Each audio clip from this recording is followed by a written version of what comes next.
Olá, meus amigos! A rodada 29 do Brasileiro se aproxima com jogos que mexem com a tabela, muito provavelmente mexerão em todos os lados dela. 6 jogos na quarta-feira, 4 jogos na quinta. E logo a partida que abre a rodada, a primeira, que dá o pontapé inicial, é uma que vai mexer com a parte de cima. E é um clássico. Palmeiras e São Paulo. Segundo colocado contra o quarto. O Palmeiras ocupa uma posição de honra no Brasileiro. Ele que foi campeão brasileiro em 2016 e 2018 e vice em 2017 e ocupa a segunda posição em 2019, e mesmo assim a sua torcida protesta contra o mau rendimento da equipe, ele realmente está devendo um pouco em termos de rendimento. Em termos de resultado, nem tanto.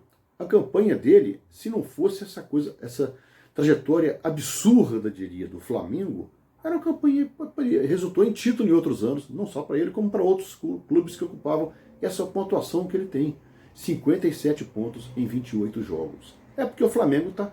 Aqui é o chamado ponto fora da curva. Alguém descobriu essa expressão aí, disseminou-a, e o Flamengo é que esse ponto fora da curva, digamos assim, né? O Palmeiras faz uma boa campanha dentro de uma normalidade do Campeonato Brasileiro.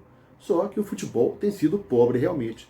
E o São Paulo tem dado esboços de um futebol um pouco até superior. É um clássico interessante, a torcida toda palmeirense no Aliança. O São Paulo tem dificuldade de vencer fora de casa, fora dos seus domínios, principalmente nos clássicos, mas o time tem dado ânimo à sua torcida. Ele ocupou a quarta colocação, ele roubou a do Corinthians, isolou-se do Corinthians e se aproxima do Santos, que é o terceiro colocado. Então é um clássico da esperança de um lado e da última tentativa do outro, de um improvável tropeço rubro-negro. No mesmo horário, esse jogo mexe lá com a parte de baixo, Avaí e Fortaleza.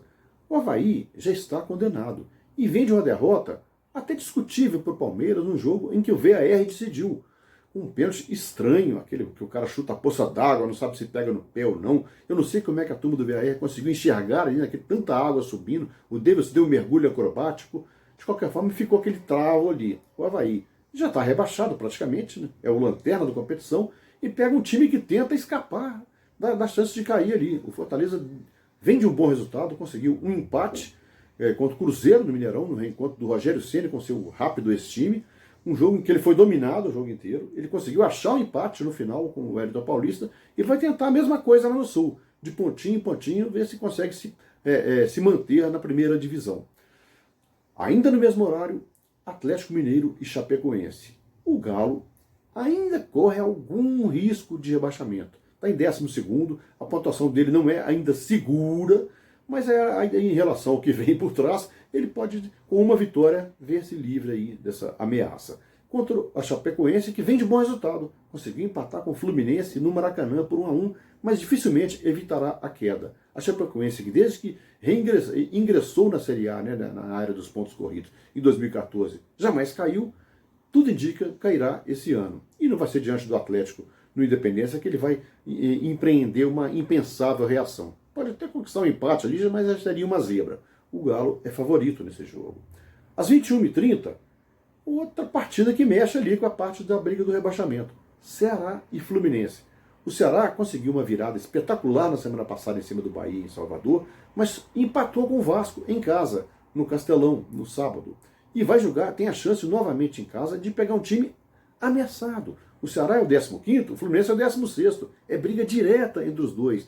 É um jogo franco, promete ser uma briga de foice ali no escuro. Porque o Fluminense pode cair na zona de rebaixamento. Ele está sendo ameaçado todas as rodadas ali. E o Ceará, o Adilson Batista tentando erguer o time, o Fluminense com o Marcão também. É um jogo, tudo pode acontecer ali, inclusive nada. Mesmo horário, Vasco e Grêmio. O Vasco faz um bom retorno, sob o comando do Luxemburgo. Não é uma campanha brilhante, é uma campanha, diria, digna. 11º, no miolo da tabela ali, já praticamente, já virtualmente livre do rebaixamento, contra um time que vem agora de uma promessa do técnico Renato Gaúcho, classificar-se para a Libertadores 2020. Não parece ser uma empreitada das mais complicadas para o Grêmio. No entanto, uma última partida que o Grêmio fez no Rio de Janeiro tem um sabor ali, né? Foi apenas na semana passada e levou de 5-0 do Flamengo na semifinal da Libertadores. O jogo em São Januário, o Grêmio é mais time, mas o Vasco vem num momento positivo ali na tabela.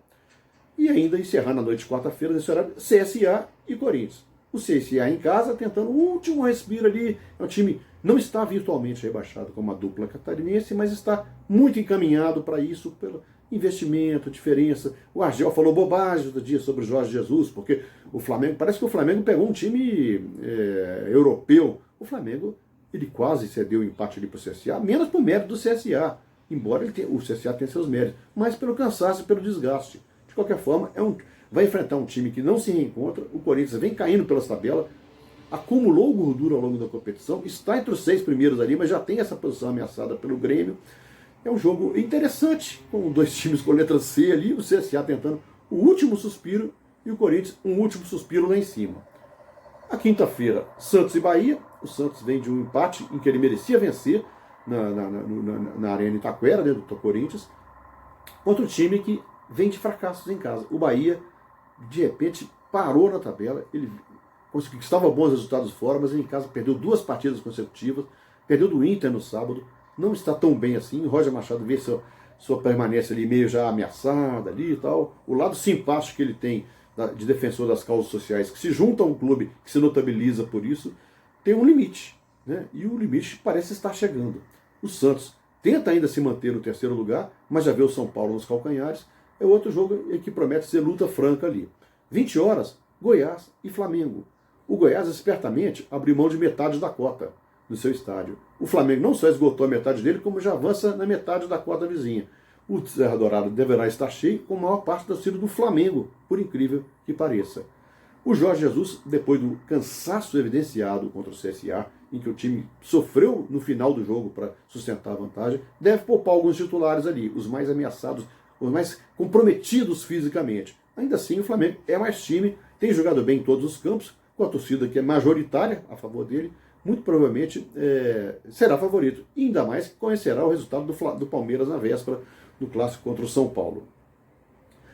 Às 21h30, Internacional e Atlético Paranaense. Esse jogo, há um mês, decidiu a Copa do Brasil. E o Atlético Paranaense ganhou os 2 jogos.